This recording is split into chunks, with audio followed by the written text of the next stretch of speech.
कहानी की शुरुआत में हम डैन नाम के एक आदमी को देखते हैं जो अपनी बेटी मुरी के साथ आराम से सोफे पे बैठ के एक फुटबॉल मैच देख रहा था। लेकिन तभी अचानक टीवी पर कुछ अजीब सा होने लगा।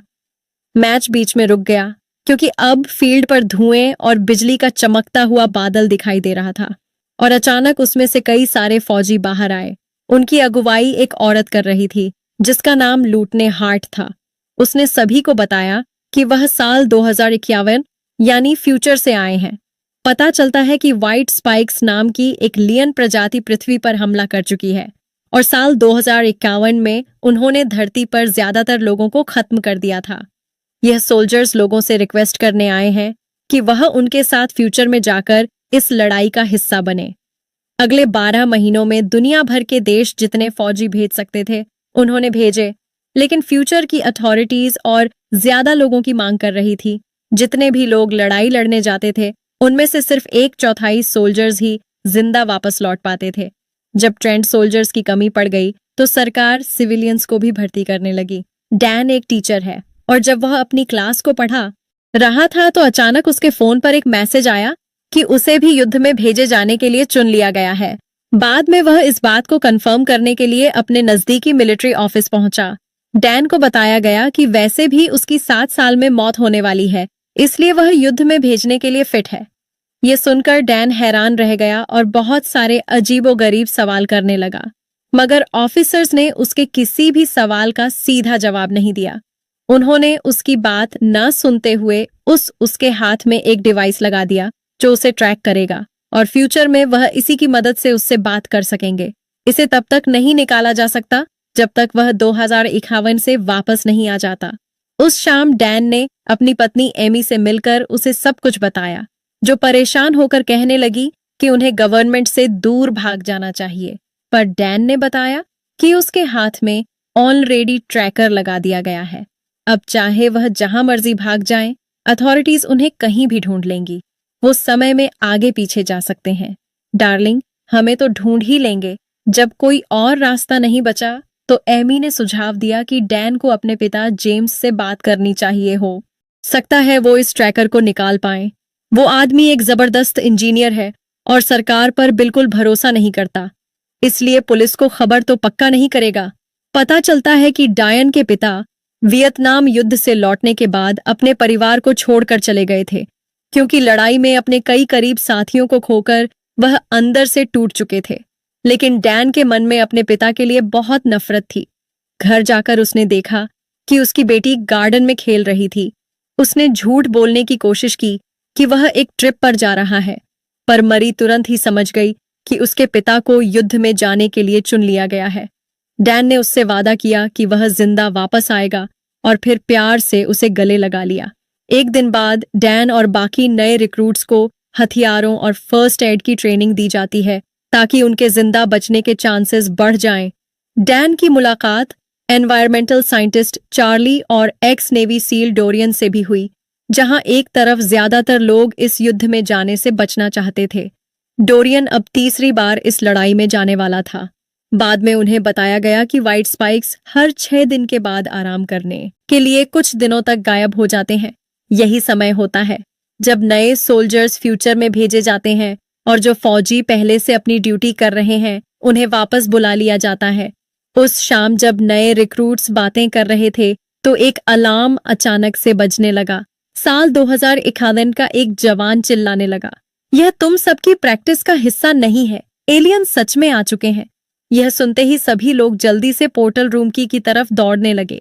डैन ने लूटने हार्ट से पूछा कि आखिर क्या हो रहा है, जिसने एक गंभीर आवाज में जवाब दिया कि एलियंस ने साल 2051 के आखिरी साइंटिफिक रिसर्च सेंटर पर हमला बोल दिया है और अगर वह इस जगह को तबाह करने में कामयाब हो गए तो इंसान इस युद्ध को जरूर हार जाएंगे।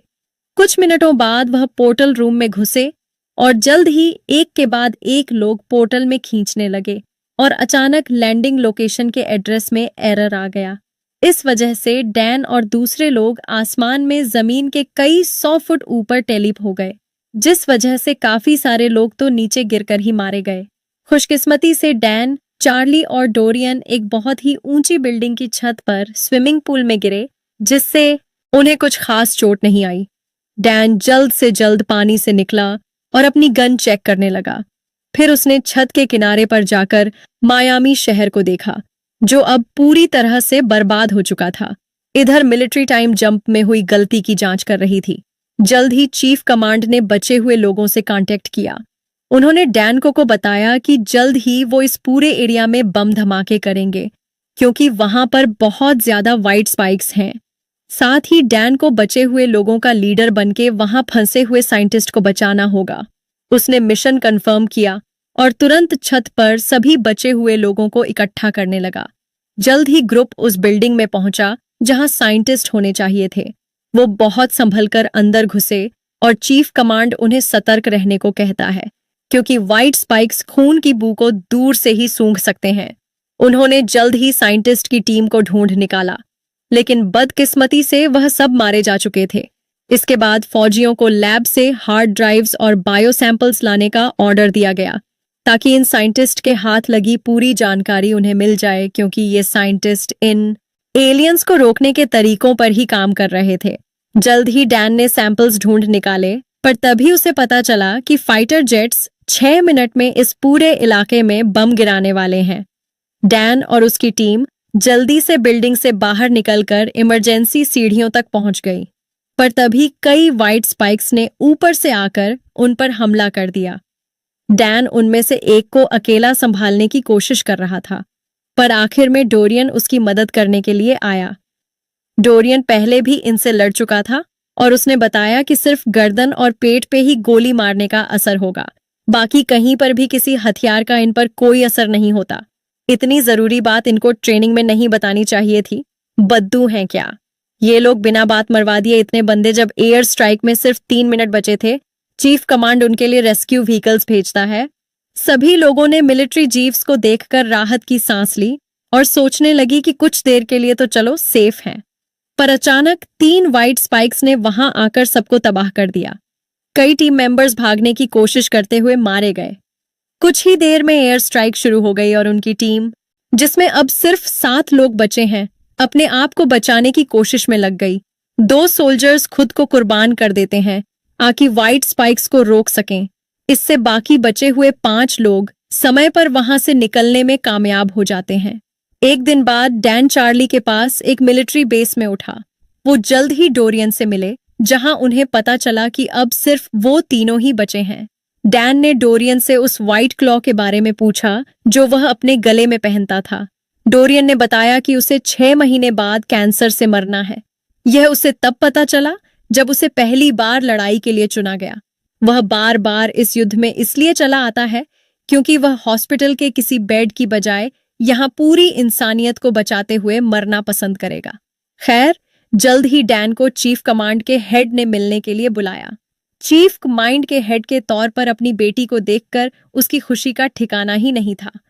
उसकी नन्ही बेटी अब कर्नल मरी फोस्टर बन गई थी, जिसने उसे बताया कि उसे यहाँ पर बुलाने के पीछे एक खास वजह है, और यह खास मिशन जो वो उसकी मदद से पूरा करना चाहती है वह क्या है, ये वह समय आने पर ही बताएगी। इसके बाद वो दोनों एक मिलिट्री टेंट में गए, जहां मुरी ने बताया कि उन्होंने जहरीला इंजेक्शन बना लिया है, लेकिन अभी तक वह सिर्फ मेल वाइट स्पाइक्स पर काम करता है। अब वो चाहती है कि डैन उसकी मदद करे एक मादा एलियन को पकड़ने में, ताकि वह ऐसा जहर बना सके जो मेल या फीमेल दोनों को मार सके। हेलीकॉप्टर में व्हाइट स्पाइक नेस्ट की तरफ जाते हुए मोरी ने बताया कि ये एलियंस अचानक से एक दिन धरती पर आ गए।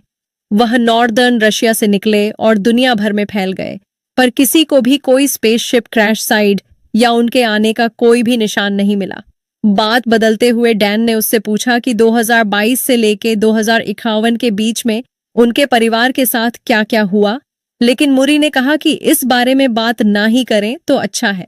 कुछ देर में वो एक नेस्ट में पहुंचे, जहां कई सोल्जर्स एक मादा व्हाइट स्पाइक को पिंजरे में बंद करने की कोशिश कर रहे थे। सब कुछ ठीक लग रहा था, लेकिन तभी उस मादा को बचाने के लिए एलियंस ने हमला बोल दिया। डैन, जो हेलीकॉप्टर में था, उसने नोटिस किया कि मेल व्हाइट स्पाइक्स का एक झुंड नेस्ट की तरफ बढ़ रहा है। वो और मुरी जल्दी से नीचे उतरे थे और फीमेल को पिंजरे में बंद कर दिया, और जैसे ही हेलीकॉप्टर पिंजरे के साथ उड़ा, मेल व्हाइट स्पाइक्स का एक झुंड वहां पहुंच गया, इससे पिता और बेटी को एक मिलिट्री जीप में भागना पड़ा और गाड़ी में लगी मशीन गन से वह अपना रास्ता बनाते रहे। कुछ देर बाद वह एक बीच पर पहुंचे। मुरी काफी नाराज थी क्योंकि डैन ने अपनी जान की बिल्कुल परवाह नहीं की थी। इस लड़ाई में उसने बताया कि वह कुछ भी करके डैन को जिंदा रखना चाहती है।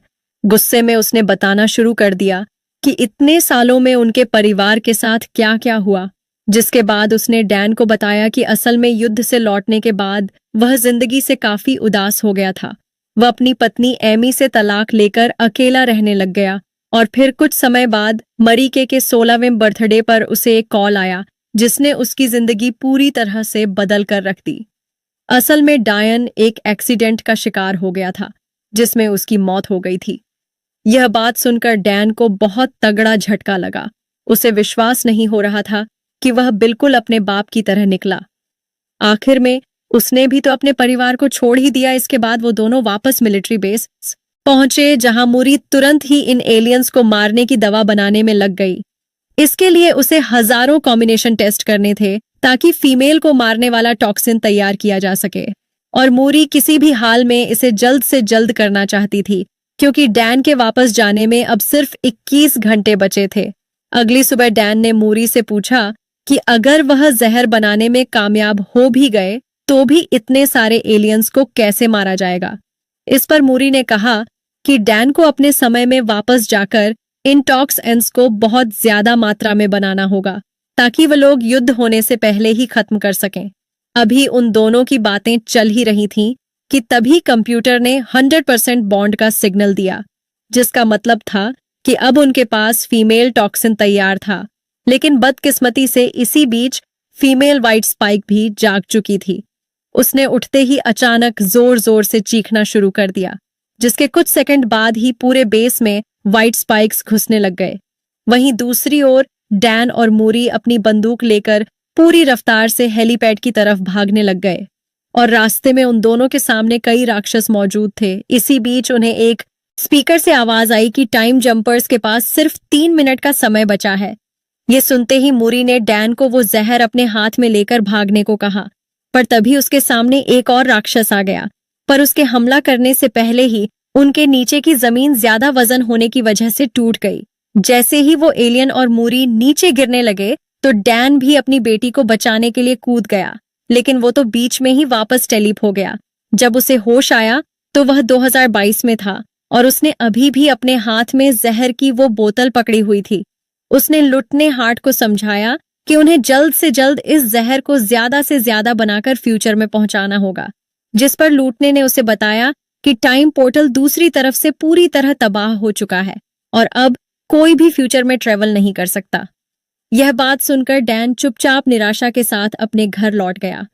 घर पहुंचते ही उसने सबसे पहले अपनी बेटी को गले लगाया और फिर उसी रात उसने एमी को भविष्य में हुई मूरी के साथ अपनी बातचीत के बारे में बताया।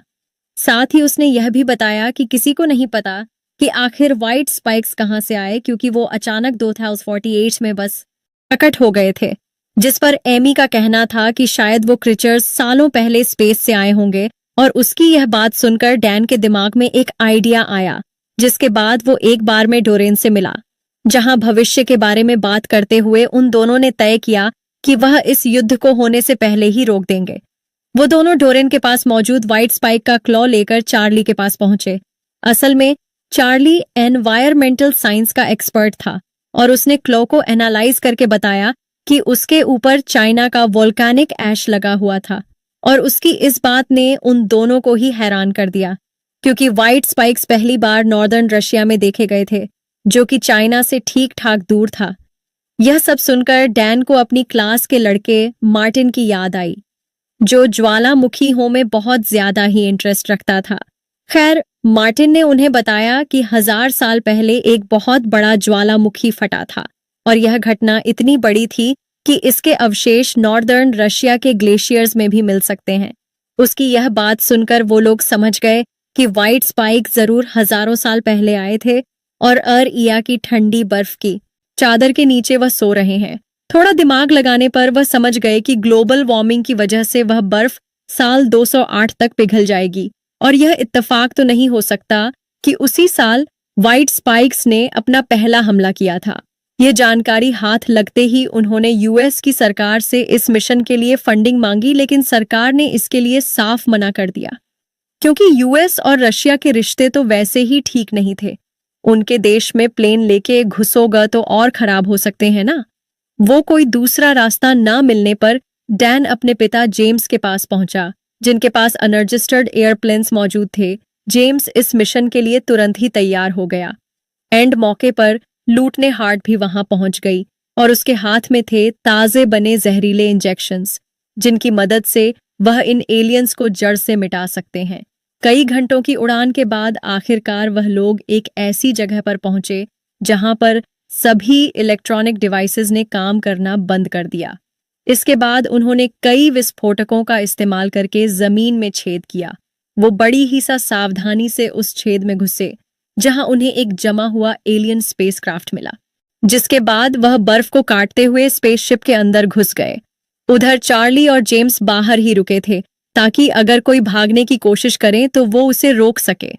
थोड़ी देर छानबीन करने के बाद वो कॉकपिट में पहुंच ही गए, जिसे देखते ही वह समझ गए कि ये उड़न तश्तरी यहां क्रैश हुई थी। उन्होंने हिसाब लगाया कि एलियंस का इरादा पृथ्वी पर आने का नहीं था। खैर, इसके बाद वो एक और कमरे में पहुंचे जहां असल व्हाइट स्पाइक्स बायोपॉड्स में बंद थे। यह देखकर वह सब समझ गए थे कि व्हाइट स्पाइक्स को किसी इंटेलिजेंट एलियन रेस ने बायो इंजीनियर किया है, यानी कि अपनी मर्जी से बनाया है। जैसे हम कुत्तों के जीन्स से छेड़छाड़ करके नई तरह का कुत्ता नहीं बना देते, लगभग वैसे ही शायद वो इनका इस्तेमाल दूसरे ग्रहों पर कब्जा करने के लिए करते होंगे। इसके बाद उन्होंने जल्दी से पॉड्स में वो जहरीला इंजेक्शन लगाना शुरू कर दिया, जिसके इंजेक्ट होते ही व्हाइट स्पाइक्स दर्द से तड़प रहे थे। इसका सीधा मतलब यह था कि उनका जहर पूरी तरह असरदार है, लेकिन उनकी चीख की जू जैसे कुछ दूसरे एलियन पहले ही जाग गए, जिन्हें अभी इंजेक्ट नहीं किया गया था। उन सब ने पॉड्स तोड़कर टीम पर हमला कर दिया। टैन और उसके साथियों ने तुरंत ही एलियंस को मारना शुरू कर दिया, पर फिर भी उनमें से कुछ भागने में कामयाब हो गए थे। और अब इस मौके पर डोरियन का कहना था कि उनके पास पूरी स्पेसशिप उड़ा देने के सिवा कोई चारा नहीं बचा था। ये अच्छे अच्छे आइडिया इनको पहले क्यों नहीं आते, पहले ही उड़ा देते। पूरी स्पेसशिप बात ही खत्म थी, लेकिन बदकिस्मती से जहाज से बाहर निकलने से पहले ही उनके ऊपर हमला हो गया और सिर्फ डैन, चार्ली और जेम्स ही बॉम्ब एक्टिवेट होने से पहले बचकर निकल पाए। उधर जहाज के ऊपर मौजूद सारे एलियंस तो मर चुके थे, लेकिन एक लाल पेट वाली फीमेल अभी तक जिंदा थी। इस फीमेल को खत्म करना बहुत जरूरी था, क्योंकि वह और बच्चों को जन्म दे सकती थी। उसे पकड़ने के लिए डैन ने एक स्नोमैन बनाकर उसे जैकेट पहना दी ताकि वह इंसान जैसा लगे, और ठीक उसके प्लान के मुताबिक वह क्वीन व्हाइट स्पाइक इस जाल में फंस गई। जैसे ही वह स्नोमैन के करीब आई तो डैन और जेम्स उस पर गोलियां चलाते हुए उसे पहाड़ के एक छोर पर ले आए। वो उसे खाई में धकेलना चाहते थे, लेकिन वह इतनी कमजोर नहीं थी। उसने उन पर तुरंत पलटवार शुरू कर दिया, जिससे वह दोनों अलग अलग हो गए। इसके बाद उस एलियन ने डैन के ऊपर एक स्पाइक फेंककर हमला किया, लेकिन डैन ने उसी स्पाइक का इस्तेमाल करते हुए उस एलियन पर हमला बोल दिया, और ठीक उसी समय जेम्स ने भी उसकी आंख में कुल्हाड़ी मार दी। अब वो एलियंस की रानी अंधी हो चुकी थी और गुस्से में इधर उधर हाथ पैर मार रही थी, और इस बार डैन ने मौके का फायदा उठाते हुए उसके पैर में वो जहरी इंजेक्शन लगा दिया। लेकिन वो एलियन इतनी बेवकूफ नहीं थी, उसने खुद ही अपना पैर हटा दिया, जैसे छिपकली पूंछ छोड़ देती है ताकि जहर उसके शरीर में ना फैल सके। उसी वक्त जेम्स ने अपने घायल हाथ को उठाकर एलियन को अपने खून की बू सूंघाई ताकि वो उसका पीछा करे, पर डैन अपने पिता को यूं ही मरते हुए नहीं देखना चाहता था, और इसीलिए वह उस एलियन पर कूद गया, जिसके बाद उसने डोरियन की क्लॉ से उसकी गर्दन काट डाली। फिर उसने जहरीला इंजेक्शन उसके मुंह में डालकर पहाड़ से नीचे धक्का दे दिया। इतनी ऊपर से नीचे गिरने पर व्हाइट स्पाइक का कचूम्बर बन गया। अगले दिन पूरी दुनिया में रशिया में हुए धमाकों की खबरें चल रही थीं, जिसमें कई सारे एलियंस मारे गए थे, और अब सरकार पूरे मिशन को तैयार बैठी थी। इसी बीच टैन वापस अपने घर लौटकर अपने परिवार से मिला और सारी कवाहट को भूलकर अपने पिता के साथ खुशी खुशी रहने लगा। वीडियो पसंद आई तो लाइक कर देना, चैनल को सब्सक्राइब कर लेना। मिलते हैं अगली वीडियो में।